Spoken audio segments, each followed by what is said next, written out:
Hello students, हम discuss कर रहे थे इससे पहले वाली वीडियो में असहयोग आंदोलन के कारण और असहयोग आंदोलन की प्रगति की किस प्रकार असहयोग आंदोलन की शुरुआत 1920 में कलकत्ता अधिवेशन से होती है और नागपुर अधिवेशन में कांग्रेस अपनी नीतियों में किस प्रकार से परिवर्तन करती है। अब हमारे सामने सवाल ये है कि असहयोग आंदोलन के कार्यक्रम क्या थे। देखिए, अभी तक हम ये डिस्कस कर चुके हैं, हम कितनी बार हम इस चीज़ को पढ़ चुके हैं कि अब तक जो कांग्रेस अंग्रेज़ों की सहयोगी थी, वैधानिक साधनों में विश्वास करती थी, उसकी न्यायप्रियता में विश्वास करती थी।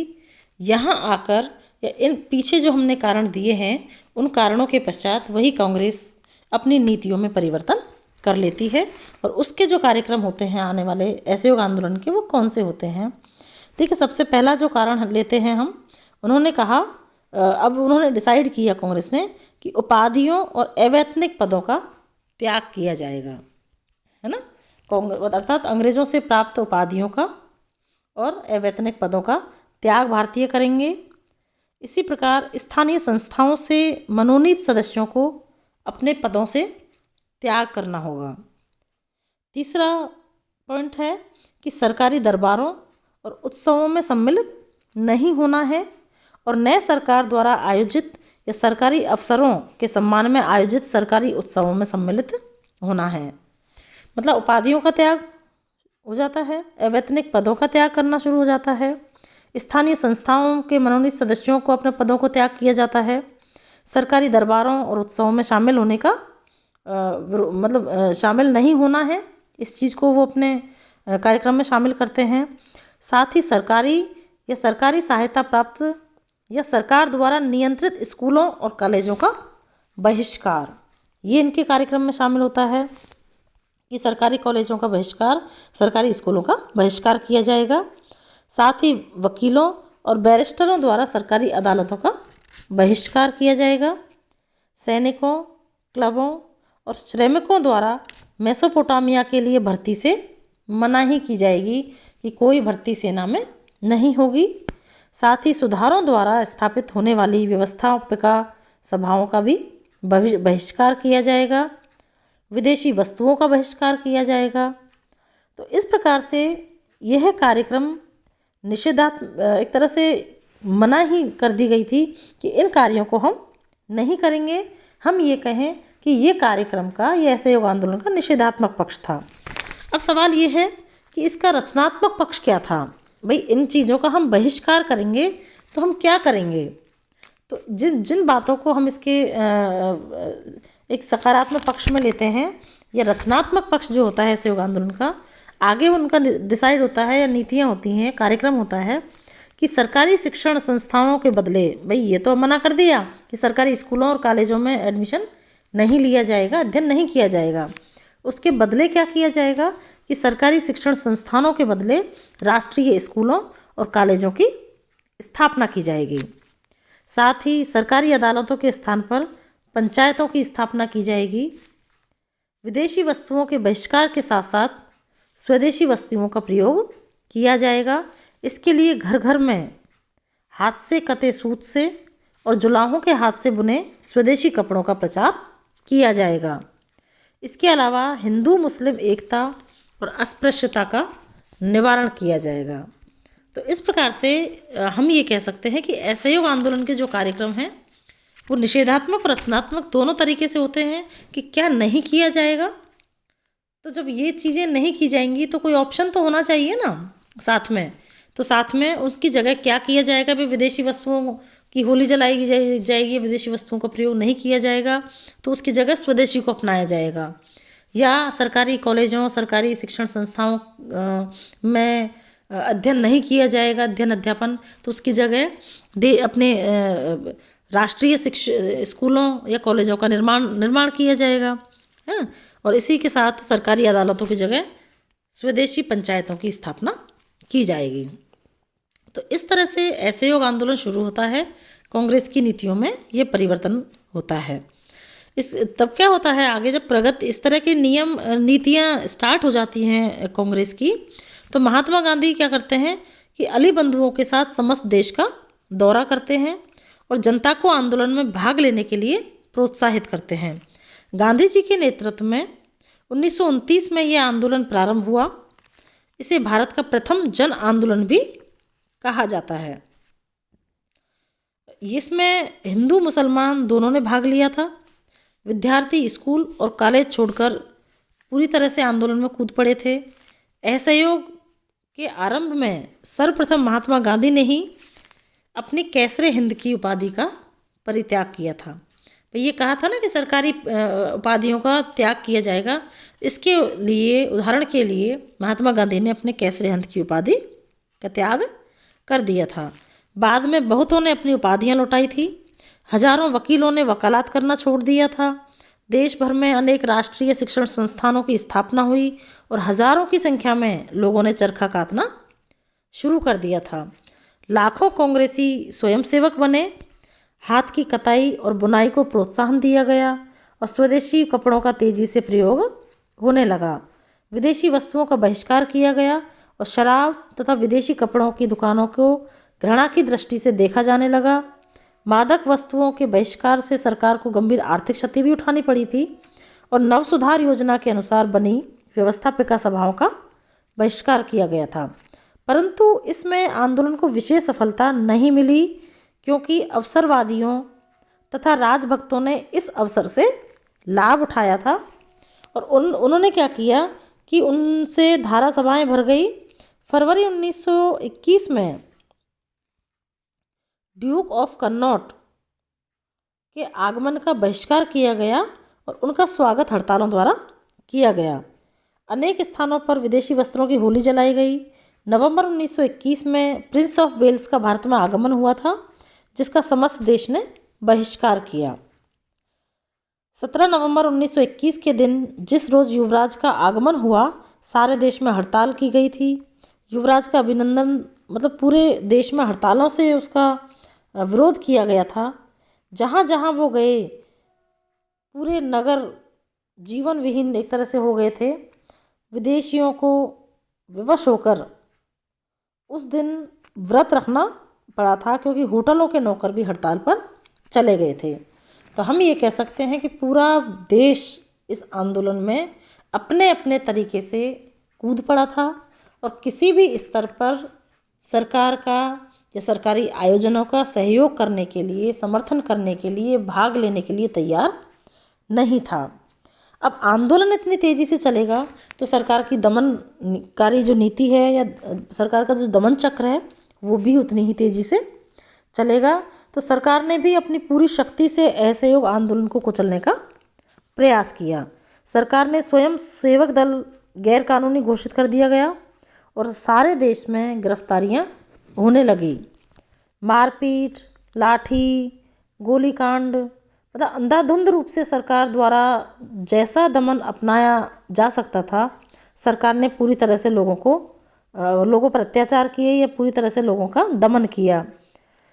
तो सन 1921 के अंत तक राजनीतिक बंदियों की संख्या कहा जाता है कि लगभग 30,000 के लगभग पहुंच चुकी थी।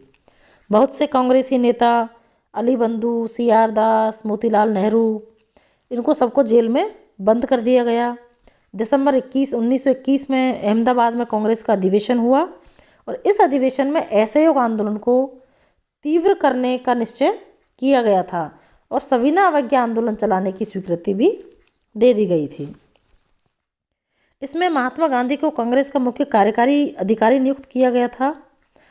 डॉक्टर राजेंद्र प्रसाद कहते हैं इसी संदर्भ में कि जब से भारत का संबंध ब्रिटेन के साथ स्थापित हुआ, उसके इतिहास में जनता का क्षोभ तथा उत्साह इस सीमा तक पहले कभी नहीं पहुंचा था जितना कि अब पहुंचा है।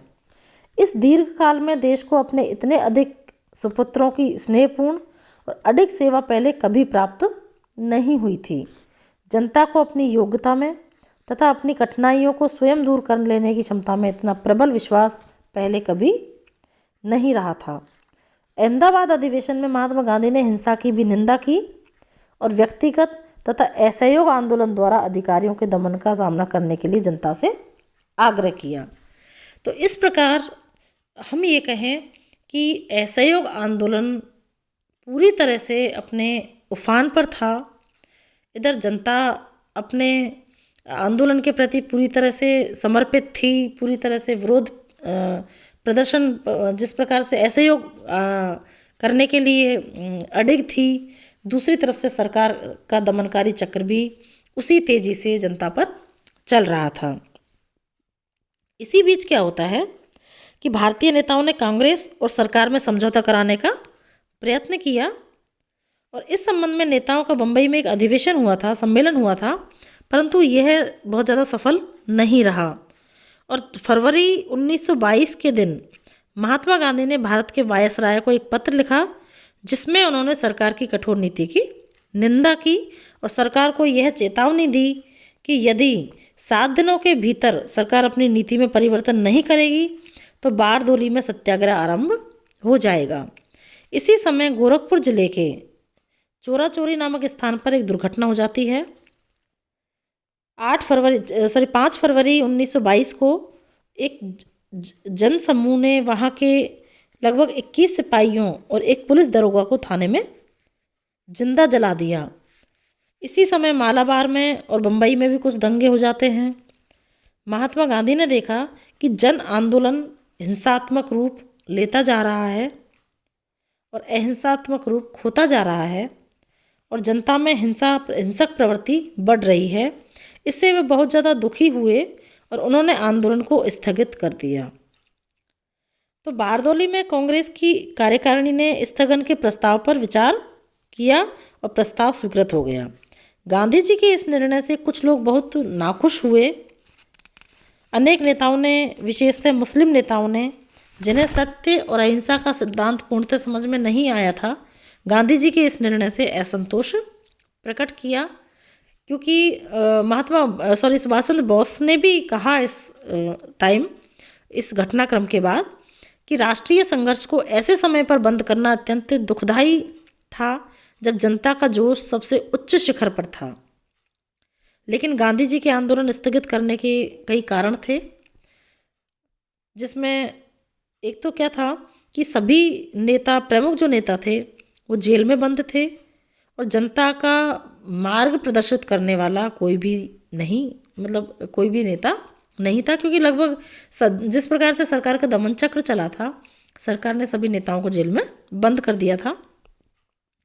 दूसरी बात ये थी कि नेताओं की अनुपस्थिति में जनता के अधिक हिंसक होने का खतरा था और अगर जनता हिंसक होती है तो सरकार का दमन चक्र भी उसी तेजी से चलता है। तो सिर्फ खून खराबे के अलावा कुछ भी हमारे हाथ आने वाला नहीं था। तो इसलिए गांधी जी का तर्क था कि गांधी जी ने असहयोग आंदोलन को क्यों स्थगित कर दिया चोरा चोरी के बाद। तीसरा पॉइंट हम ये कह सकते हैं कि हिंसात्मक कार्यों के बढ़ने से सरकार का दमन चक्र भी तेजी से चलता, जिससे जनता में आतंक और भय जम जाता। चूँकि महात्मा गांधी सत्य और अहिंसा के उपासक थे, उनके अनुसार अहिंसा मानव जाति का विशिष्ट गुण है, जबकि हिंसा पशुओं का गुण है। हालांकि उसके बाद क्या है, क्योंकि क्रांतिकारी या उग्रवादी जो नेता थे, जो क्रांति में विश्वास करते थे, वो नेता महात्मा गांधी के इस फैसले से खुश नहीं थे। उन्होंने बहुत ज़्यादा दुख भी प्रकट किया था, कहीं ना कहीं असहमति भी प्रकट की थी। लेकिन और इसके बाद क्या है कि लेकिन आंदोलन को स्थगित करने के साथ ही गांधी जी की जो लोकप्रियता है वो कमी भी हो जाती है, क्योंकि जो युवाओं में जोश था आंदोलन शुरू करने का, एकदम से वो जोश ठंडा पड़ जाता है। इन परिस्थितियों का लाभ उठाकर सरकार ने गांधी जी को गिरफ्तार कर लिया और उन पर राजद्रोह का मुकदमा चलाकर 6 वर्षों के लिए उनको भी कारावास में बंद कर दिया। तो इस प्रकार से असहयोग आंदोलन भारतीय राष्ट्रीय आंदोलन के इतिहास में और गांधी युग के इतिहास में एक महत्वपूर्ण आंदोलन था, जिसने भारतीयों में स्वदेशी के प्रति जहाँ लगाव या चेतना जागृत की, वहीं विदेशी के प्रति द्वेष या विदेशी वस्तुओं के प्रति एक घृणा की भावना अपन ये कहें उन्होंने पैदा की। और भारत का बहुत विशाल जन आंदोलन ये था, जिसको हम असहयोग आंदोलन को हम जन आंदोलन का आंदोलन एक तरह से कह सकते हैं कि ये भारत का प्रथम विशाल जन आंदोलन था। एक ऐसा राष्ट्रीय आंदोलन था जिसने जन आंदोलन का रूप ले लिया था। स्त्री पुरुष बच्चे युवा वृद्ध मतलब सभी ने इसमें भाग लिया था। किस प्रकार से असहयोग आंदोलन को स्थगित होना पड़ा, चोरा चोरी जो हत्याकांड हुआ था।